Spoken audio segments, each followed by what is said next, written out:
grande tenore Enrico Caruso era anche un uomo di vita avventurosa, i cui risvolti segreti saranno rivelati in occasione delle giornate europee della musica operistica. Il servizio è di Giampiero Scarpati.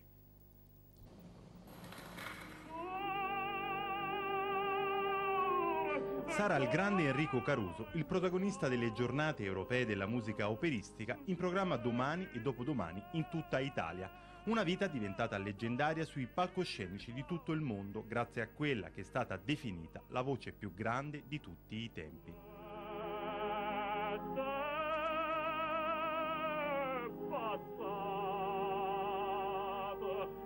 Ma finora sapevamo poco o nulla dell'uomo che ebbe una vita avventurosa come quella di tanti personaggi da lui interpretati.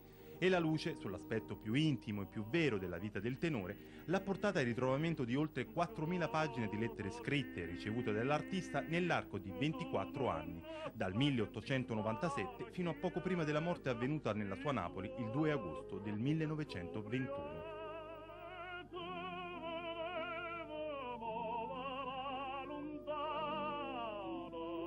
Una documentazione straordinaria che ha permesso la realizzazione di un dossier del TG2, La voce di Caruso, che domenica prossima sarà proiettato in contemporanea in 20 teatri italiani, a cominciare dal Teatro dell'Opera di Roma, dove Caruso debuttò il 10 maggio di 110 anni fa. Le frequentazioni, gli intrighi artistici e politici dietro le quinte, inframmezzati dagli amori tormentati del tenore, compongono un'autobiografia rimasta troppo a lungo sconosciuta al pubblico. Questa volta a risuonare nei teatri italiani sarà la voce più intima e più vera di un uomo che ha segnato il momento più alto della lirica del Novecento.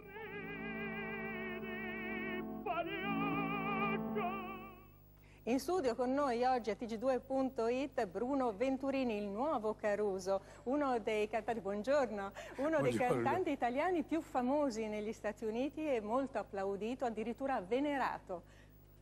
Vero? Grazie signora. Si schermisce perché lei è riservato. Io sono stato in tutto il mondo, non c'è posto dove non ho cantato e non c'è famiglia al mondo che non ha un mio disco. Abbiamo sfondato le 100 milioni di copie. Complimenti. In 30 anni di carriera, e quindi l'anno scorso ho ricevuto il premio alla carriera, Oscar alla carriera, al Capri Award. È un omaggio importantissimo. Sì, perché c'era Monicelli, che ebbe parole per me veramente bellissime, mi disse voci come la sua ne nascono ogni 80 anni. E poi lebbi la sera stessa quando c'era anche il premio Oscar Whittaker, Ken Loach, insomma un quartetto di artisti. Noi abbiamo il Ornella privilegio Muti. di sentirla questa mattina in diretta qua, certo. Con il suo omaggio, perché l'ultimo Caruso, album pubblicato da lei è proprio un omaggio a Caruso. E salutando i nostri telespettatori, ricordando l'appuntamento col TG2 delle ore 13, diamo dunque la voce al nostro microfono TG2.it a Bruno Venturini con A. Vucchella. Omaggio a papà Enrico. Omaggio senz'altro al grande e al pianoforte invece il maestro Vincenzo Romano. Grazie maestro a lei, Bruno Venturini.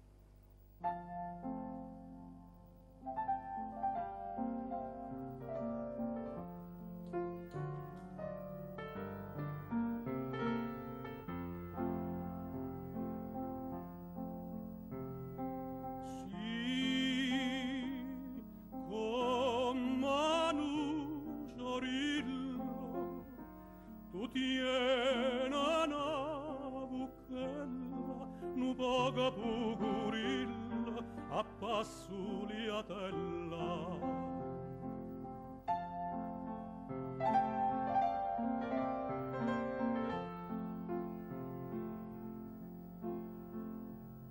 Me, dammilla,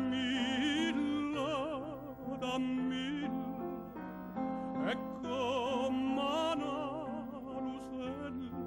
dammi la nuvasilla, dammi la cannatella, dammi le pigliatilla, nuvasa picciarilla, nuvasa picciarilla, come questa buchella che pare una rosella.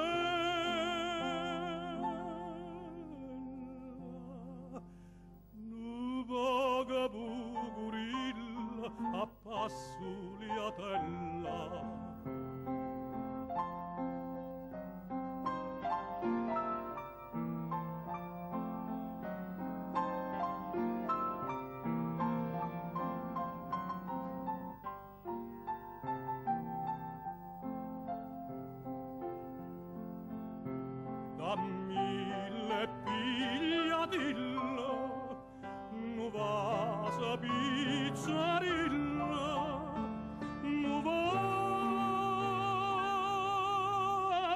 a pizzarilla, come questa buchella che pare una rusella,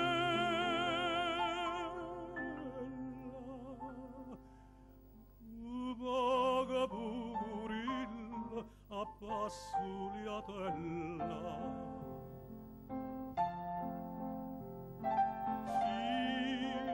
Una buchella, no vaga purilla a passuliatella.